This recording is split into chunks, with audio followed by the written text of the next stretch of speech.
Bueno, ahora sí. Hola, bienvenida Maribel a esta nueva charla del ciclo Expandiendo Luz. ¿Te gustaría presentarte? Hola Elena, hola a todos. Bueno, mi nombre es Maribel, soy terapeuta en regresión a vidas pasadas, principalmente, y bueno, hoy nos juntamos con Elena en esta charla para poder hablar un poco de los votos que hacemos en vida pasada y repercuten en esta vida, ¿no? Como que tienen algún tipo de consecuencia y lo bueno, lo positivo que es poder cortarlos para poder estar liberados de esa energía, ¿no? Que bueno, esa energía que comprometimos en ese momento, con algún propósito, con algún fin, pero que ahora ya no la necesitamos. Ujú. Y Bien, ¿querés contarnos entonces qué son los votos? Básicamente los votos de nuestras vidas pasadas y que nos afectan en el presente. bueno, hay distintos votos. Por ejemplo, los más conocidos son los votos matrimoniales, ¿no es cierto? Pero en el mismo, digamos, cuando uno hace los votos matrimoniales, siempre se dice hasta que la muerte nos separe, o sea, como que la muerte pone fin. Así que en caso de los votos matrimoniales, a veces, si es que el consultante viene con algún tema de vida actual donde no puede quizás terminar de cortar una relación con su expareja, ahí quizás se puede ver o se puede llegar a esa conclusión de que hay algo que cortar con esos votos, sobre todo si fueron religiosos, ¿no? Los votos, digamos, que se hacen no legales, sino en general cuando comprometen a Dios. Porque los votos en realidad son como una promesa que se hace a Dios, ¿no es cierto? Prometemos que vamos a hacer algo, por ejemplo, en la iglesia católica principalmente se llaman los votos monásticos, canónicos, los votos religiosos, que en general son los de pobreza, obediencia y castidad, ¿no? Que son como los más conocidos. También dentro de algunos monasterios, algunas congregaciones están los votos de silencio, bueno, algunos otros votos, que bueno, el de silencio justamente es el que dio origen bueno, de lo que nos vas a hablar luego de tu experiencia con respecto a los votos, ¿no? Que hacemos en otra vida. Ujú. Los votos estos que te nombraba, digamos, religiosos, en general son promesas que hacemos a Dios para pertenecer justamente a algún tipo de congregación religiosa, ¿no? Eh, los votos siempre son de, digamos, como que uno da el consentimiento, uno lo hace porque quiere o porque, bueno, fue de alguna forma no sé, un mandato paterno, quizás materno de la familia, pero siempre los votos son con consentimiento. ¿Por qué? Porque antes de hacer los votos, ya sea los religiosos, las monjas también, que tienen votos incluso de clausura, las monjas, además de castidad, etcétera, pasan por un noviciado, ¿no es cierto? Pasan por un montón de etapas antes del momento de la ceremonia puntual, que es como de alguna forma se definen los votos. Antes de hacer estos votos, pasan por un montón de pruebas, ¿no? Como para arrepentirse antes de tomar los votos, porque es una promesa a Dios, y por más que lo ven a Dios como, no como alguien que los va a castigar ya, en esa época quizás sí se veía como que si no se cumplía con los votos, podría haber algún castigo divino, ¿no? Dios no era quizás el que conocemos nosotros, que es más amor. En esa época Dios era un poco, castigaba un poco más a los que no cumplían con lo que le habían prometido, ¿no? Tenemos muchos ejemplos en la Biblia de eso. Así que en general quedaba como si no se cumplían con esos votos, como una sensación, por ejemplo, en vida actual, no tanto de castigo, aunque puede ser, sino de haber faltado, haber defraudado a Dios, que también son emociones como feas de sentir, ¿no es cierto? Defraudar a Dios, es como que, no sé, quedar mal con mamá o con papá, son cosas que quizás en esta vida nos pesan mucho. Entonces quizás la persona viene a consulta diciendo, por ejemplo, que le cuesta mucho tener una relación con otra persona, o sea, formar una pareja, o que se siente, no sé, que nunca puede llegar a tener dinero, o no sé, o que él hace lo que todo el mundo le dice, ¿no? Entonces ahí podemos empezar a sospechar, quizás hubo en alguna vida pasada algún tipo de estos contratos, ¿no? De estos votos que se hacen o estos pactos que, que aunque cada uno de contratos, pactos, votos, promesas, son parecidos, bueno, tienen como una distinta etiología, ¿no? Como decía, los votos en particular son más como promesas a Dios. Después hay otro tipo de pactos que no son justamente con Dios, ¿no? Pero bueno, no nos vamos a explayar tanto otro día quizás. Hoy vamos a hablar especialmente de los votos. Así que, bueno, no sé si quedó claro, si hace falta aclarar algo más con respecto a eso. No, yo creo que quedó claro. En todo caso, si te parece, cuento un poco mi experiencia y vos vas acotando, ya que bueno, esto tiene que ver con una regresión en la que vos me atendiste a mí, y donde yo trabajo esto de que me falta el arrancador. Es como que hay determinadas actividades, como que tengo proyectos de actividades grupales que no logro concretar, como que tengo proyectado dar, no sé, algún taller grupal y tampoco no logro concretar. Entonces me perturba en un momento porque digo, bueno, yo lo siento como algún bloqueo. Entonces vamos de esta vida pasada y tengo una existencia como muy distinta, ¿no? Es como llamativo cuando vamos a vivir otra encarnación, porque sí, nos encontramos con otro cuerpo, otras caras, otros nombres, y en este caso me encuentro siendo un chico mongol vestido de naranja, como los Hare Krishna, con la cabeza rapada, como con una colita larga que surgía como del medio de la cabeza. Vivo en un monasterio, como si fuera una parte, ¿no? Un agregado de este lugar. Y vivo en un lugar donde mi padre es un maestro del Tai Chi, es un maestro de las posturas y es un maestro del silencio. Y entonces me encuentro con un papá que de pronto está 8 horas haciendo una postura que es la grulla, en el más absoluto silencio. Y tengo una mamá que parece la cocinera de este convento, es la única mujer que se ve por el lugar, y más o menos teniendo yo unos 3 años, mi mamá tampoco jamás dijo una palabra. Yo me llamo Kiuri en esa encarnación, y a lo largo de toda mi existencia no escuché hablar a nadie. Esto trajo complicaciones, porque bueno, mi papá estaba siempre dando clase y haciendo posturas, por lo que yo entendí que tenía que estar atento a determinadas señales que me daba la naturaleza a través o de la forma de las nubes, o del sonido de los pájaros, o demás. Pero como que tenía que darme cuenta siempre solo. Y tenía una mamá que, si bien mi papá nunca me miró, mi mamá por el contrario sí me miraba, pero no me tocaba, como que más o menos a los 3 años me pone un día en el piso y a partir de ahí ya soy grande, te tenés que arrancar solo. Esto también lo entendí. Así que a lo largo de esta experiencia está todo el tiempo esta sensación de que pasa que nadie habla. Hay otros como consagrados, ¿no?, en este arte de las posturas. Una cosa sorprendente es que mi papá era maestro iniciado del Tai Chi, pero también era un maestro del arte del silencio.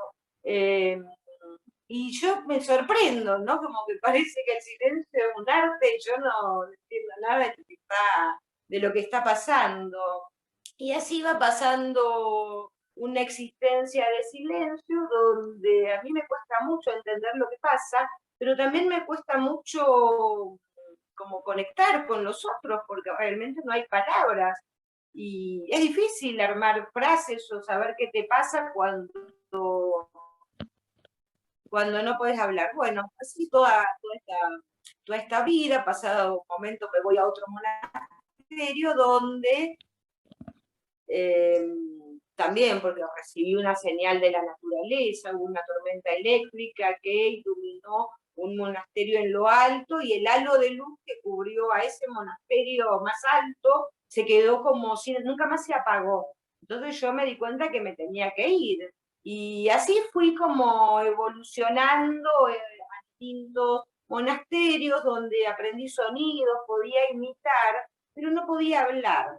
Y bueno, para el final de la regresión sí tenía un voto de silencio, parecía que tenía, porque no se sabía, ¿no es cierto? Yo no lo había proferido, pero era como tácito que lo había heredado, porque bueno, venía de unos padres, que tampoco sabía si eran mis padres, pero todo indicaba que sí, que vivían en el más absoluto silencio. En ese momento, siendo consultante, yo dije que sí, que tengo votos de silencio y de invisibilidad.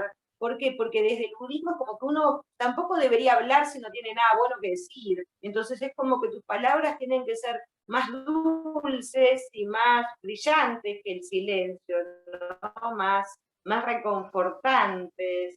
Así que esto de ser invisible en mi vida actual, bueno, es medio extraño cómo repercute, ¿no? Porque por un lado tengo un canal de YouTube y parece que tengo cierta visibilidad, pero por otro lado es como que te vean, pero no tanto. Así que bueno, esto fue como un poco lo que motivó este video, así que te doy lugar a vos a que hagas preguntas o acotaciones, Maribel. Sí, yo te escuchaba y pensaba, ¿no? Lo que es una vida pasada, porque te escucho y parece que estás contando una película, ¿no? Un cuento, algo como de todo bien como ubicado. Y en definitiva, esa es una vida pasada. Cuando uno va a hacer una regresión, lo que ves justamente, o sea, no lo que ves vos, pero cada uno se imagina y es buenísimo esto que vos puedes hacer de como de contar, hablar, de dejarte llevar por las imágenes o por las percepciones que aparecen porque ese es el material con el que se trabaja, ¿no? Todo esto que aparece, que contás, eso, yo te escuchaba, los rayos estos, los relámpagos que iluminaron el monasterio, me parece re película, pero vos lo viviste así, o sea, fue una vida tuya, fue una vida, bueno, todas las vidas son de alguna forma una película, ¿no? En vida actual también, si uno se pone a escribir la historia de su vida, termina siendo una película.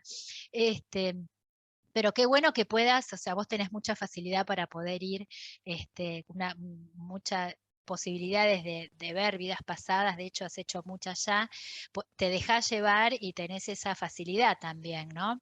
De visualizar, porque un poco uno tiene que visualizar eso, al que le cuesta demasiado, quizás tarda un poco más, pero siempre de alguna forma se llega a algún lugar, al lugar que nosotros cuando empezamos la regresión decimos qué es lo que tu alma necesita sanar, qué es lo que tiene que trabajar, y ahí hay que ir, ¿no? En este caso justamente puntual, vos decís que si hiciste votos o no hiciste votos o si eran tácitos, en realidad los votos, los que cortamos, igual los cortamos los votos tuyos porque lo nombraste, entonces lo vamos a hacer, pero en general los votos, los reales, los que se hacen todavía, eh, conllevan como un ritual, ¿no es cierto? O sea, es algo que no pasa desapercibido porque, como te decía antes, hay todo un anterior a eso, a hacer los votos. Entonces, cuando estamos haciendo una regre, lo primero que tenemos que hacer es, primero que tomar conciencia del voto que se hizo, ¿no es cierto? Que la persona llegue a verse incluso haciendo esos votos, lo más florido que sea, ¿no? Y después de que toma conciencia de lo que hizo y cómo lo está perjudicando en vida actual, por lo que fuera, emplear la frase que es para cortar los votos, que bueno, que ya es algo que está instalado, digamos, determinadas cosas que nosotros le decimos y el consultante en ese caso, en estado de conciencia expandida, repite, ¿no? Después de que se hace esa frase, digamos, donde se repite esto que nosotros le decimos, que de alguna forma tiene que ver con cortar, con esa energía que ya no lo necesitamos, ¿sí? Después de eso lo que hacemos como para sellar, ¿no? Esta parte del pacto que ya no esté más, es preguntarle en qué parte del cuerpo está esa energía, ¿no? ¿Qué parte de tu cuerpo actual, ¿no? Como en este caso como Elena, está la energía de ese pacto. Por eso siempre se desarman los pactos luego que en vida pasada ya nos morimos, digamos. O sea, en una vida pasada transcurre dentro de un plazo, no sé, determinado, pasás por distintos momentos hasta llegar al momento de la muerte, la cual siempre hay que pasar por el momento de la muerte porque es la que sella la experiencia, ¿sí? Después de que se muere, ya es como que nada se puede cambiar. Después de que se muere la persona y antes de ir a la luz, ahí es cuando rompemos los pactos, donde ya la energía es la del alma de la persona, ¿sí? Ya no tienen un nombre ni la llamamos con el nombre actual para que se sienta identificada y esa es Elena actual es la que rompe el pacto. después le decimos en qué parte del cuerpo está esa energía anclada a ese pacto. No me acuerdo en qué parte decías, la tenías vos, en la garganta, ¿era? ¿Dónde era tu que No, estaba? no recuerdo ahora Bueno, actualmente el lugar. le preguntamos en qué parte y ahí le decimos como que tome esa energía y la arranque, ¿sí? Entonces después en la parte de armonización, que ya es el final de la terapia de regresión, lo que hacemos es llenar con la luz que eligió, el color que eligió, llenar ese lugar con esa luz como para, bueno, para rellenar ese espacio que quizás quedó vacío, ¿no? Porque siempre cuando sacamos algo queda como un espacio vacío, aunque sea tóxico, es un espacio que Claro. tratamos de rellenar con luz. Pero bueno, fue una experiencia importante que después se van a ir viendo, ¿no? Vos en tu vida actual vas a empezar a ver, ¿no? ¿Qué es lo que cambia después de eso? A veces es muy rápido, por ejemplo, cuando hay un voto, no sé, de castidad, por ejemplo, quizás te Ujú. llaman y te dicen, no, vos no sabes lo que me pasó, entonces, capaz que en eso se puede enseguida ver cómo funcionó, ¿no es cierto? Pero bueno, siempre son experiencias maravillosas y además de los votos, también como decíamos en un principio, hay otros tipos de contratos que se hacen en vida pasada que todavía en vida actual nos siguen perjudicando, nos siguen afectando. Entonces lo importante que es poder reconocerlos, poder hacer algún tipo de terapia, ya sea terapia de regresión o de hipnosis, como hace Elena. Y bueno, ya se nos está acabando el tiempo, así que los invitamos en el próximo a hablar de esto. ¿Qué te parece, Ele? Me encanta, la verdad es que es muy lindo porque te va, como que somos, cuando nos metemos somos viajeros del tiempo, que vamos como del presente al pasado a arreglar alguna situación, ¿no? Como que ahí donde quedó una energía estancada, lo que hacemos es abrir una compuerta emocional para que esas emociones puedan ser expresadas. De hecho, por último diría que esto de arrancarse la energía, ¿no? Para la persona real o virtual es lo mismo, y el hecho de que yo haga así de mí y saque algo, ¿no? Es como purificador. Sobre todo, bueno, ahora en otoño que las hojas de alguna manera se desprenden, poder nosotros soltar aquellos dolores que nos vienen acompañando hace mucho tiempo, es muy aliviador. Así que bueno, nos vamos a ver prontito en otro nuevo video de este ciclo. Y muchísimas gracias, Maribel. No, ¿Podés muchísimas decir dónde te gracias. pueden localizar? Sí, yo tengo un canal también que es Ser un Alma, así que bueno, los veo allá, después les paso si quieren el www.serunalma.ar. Así que Perfecto. bueno, Bueno, muchas gracias. Nos muchas gracias. vemos.